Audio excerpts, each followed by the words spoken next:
Hello friends, Anuradha Odia tips channel को आपण मानक बहुत बहुत स्वागत। गर्भावस्था महिला शरीर में अनेक प्रकार परिवर्तन देखा जाए। सही परिवर्तन गुड़िक मध्य गोटे हूँ अनिद्रा। गर्भावस्था ओजन वृद्धि, पेटरे गतिविधि, हार्मोनाल परिवर्तन एवं स्थितिर परिवर्तन निद्राहीनतार मुख्य कारण बोली धरा जाए। यही कारण केवल गर्भवती महिला माने पर्याप्त परिमाण में शोई पारंतिनी एवं सेमानंकर शोइबार गुण ह्रास पाइबार लगे। गर्भावस्था शोइबा समस्या जितेबाला बढ़ी जाए, एथिरू मुक्ति पाइबा कौन आपण करबा उचित चलतु जानिबा। प्रायतः 78% महिला को गर्भावस्था अनिद्रा भोगिया को पड़ी था। साधारणतः महिला मानकर प्रथम एवं तृतीय त्रैमासिक यही समस्या दे गति करने को पड़ी था। शरीर में हार्मोन असंतुलन वृद्धि यही समस्यार मुख्य कारण बोली डॉक्टर माने भावती। अधिकांश महिला मानक गर्भावस्था निद्राहीनतार समस्या सम्मुखीन होगा पड़े। अनेक महिला द्वितीय एवं तृतीय त्रैमासिक पर्याप्त निद पाती नहीं। हृत्पिंड, बाथरूम बारंबार जावा, शरीर अंग प्रत्यंगर कष्ट यही समस्या को आहरी बढ़ाई दे था। यह व्यतीत प्रोजेस्टेरोन हार्मोन स्तर वृद्धि जो बांति एवं अस्थिरतार सामना करने को पड़ी था।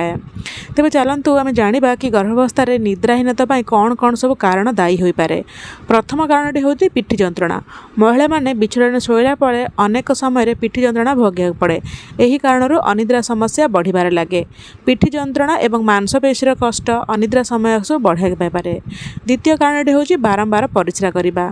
शरीर ओजन वृद्धि हेतु ब्लाडर उपर चाप सृष्टि होगा आरंभ करे। यही कारण परिस्रा पास करने को बारंबार उठा पड़े एवं यही सब जो निद्राण गुण कमिबा आरंभ करे एवं अनिद्रा समस्यार सम्मुखीन होगा पड़े।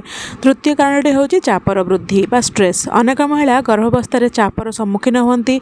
शरीर परिवर्तन विषय चिंतित होगा द्वारा चाप बढ़ी जाए। यही प्रभाव सामग्रिक स्वास्थ्य उपर पड़ी था, जो निद्राहीनतार समस्या सामना करा पड़े। ता सहित राति शोला बेले शरीर अंग प्रत्यंग भार हेतु गोड़े रक्त संकोचन हेतु जंत्रणा एवं कष्ट वृद्धि पाई था। यही कारण गोड़ एवं पाद फुली जाए एवं जंत्रणा होता है।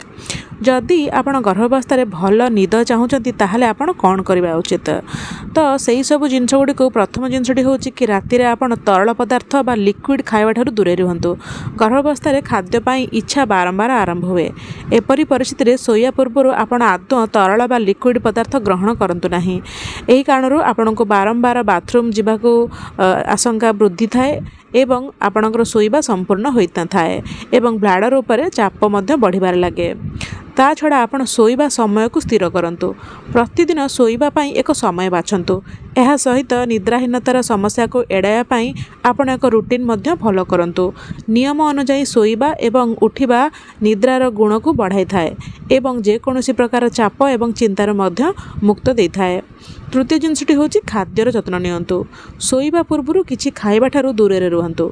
खाद्य खाइबा पर शोइबा द्वारा अम्लता बा एसिडिटी एवं आपण को बारंबार बाथरूम जीवार समस्या देखा जाए थाए, जोंथिपाई आपण दीर्घ समय पर्यंत शोई पारिबे नाही। रात्रि भोजन रे तेलिया बा मसलायुक्त खाइबा ठारू दूरे रुहतु एवं डाक्तर परामर्श अनुଯାयी आपण हल्का खाद्य ग्रहण करंतु। एवं चतुर्थ एवं बहुत इम्पोर्टेंट जिनसटी हूँ व्यायाम। तृतीय ट्राइसेमिस्टर रे व्यायाम आपण करें ना, किंतु आपण दिन को पाखापाखि 30 मिनट पर्यंत हल्का भाव में चलतु, जहाँ अनिद्रा समस्या को दूर कर साहाय्य करता है। यहीपरि परिस्थिति आपण डाक्टर द्वारा परामर्श दिया व्यायाम एवं पदक्षेप गुड़ी को निजर नित्यकर्म अंतर्भुक्त करंतु। यही कारण शरीर सक्रिय रही था एवं आपण ठीक समय शोइबा आरंभ करें। ता छड़ा स्क्रीन समय को ह्रास करंतु।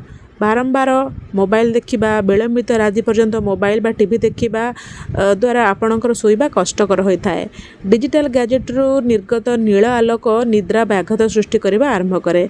तेणु एपरी परिस्थिति शोइबार 1 घंटा पूर्व टीवी बा जेकोसी गैजेट ठारू निजको दूरे रखंतु।